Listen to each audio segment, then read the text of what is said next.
In the early hours of the 7th of October, Israelis living near the border with Gaza woke up to the sounds of Hamas militants killing and kidnapping their neighbors. As the hours stretched on, Israelis hid, they were terrified. They wondered if they would even live through the nightmare. More than a month after the Hamas attack on Israel, the hostage situation remains grim, to say the least. Here's a closer look at the US, Qatar and Egypt's efforts to broker a deal with Hamas for the release of the hostages. According to reports and sources, Qatar is brokering a deal to free 10 to 15 hostages held by Hamas militants. The deal will happen in exchange for about 1 or 2 days of humanitarian pause in Gaza.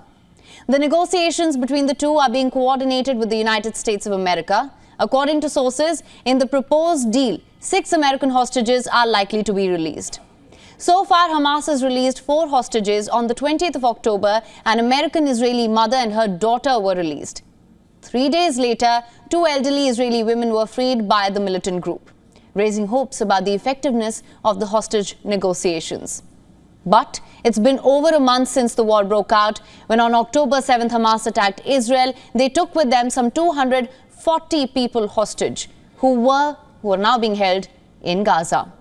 The hostages are from more than 40 countries and they include people from all age groups. The loved ones of the hostages are awaiting their return, at times calmly, at times in tears. Families are appealing to world leaders to accomplish the mission of their life. Listen in.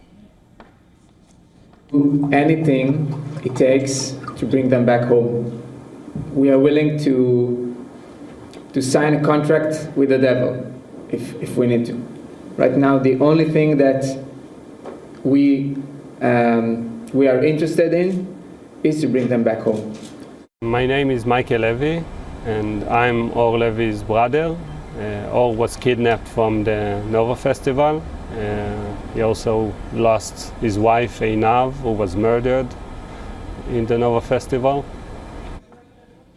Now you've heard their desperate pleas. Listening to the ordeal of these relatives, in Jerusalem, more than 200 beds were set up outside the Jerusalem mayor's office to call for the release of hostages. The beds, which symbolized those held captive, were put up by 100 activists and families from the villages that were attacked by Hamas.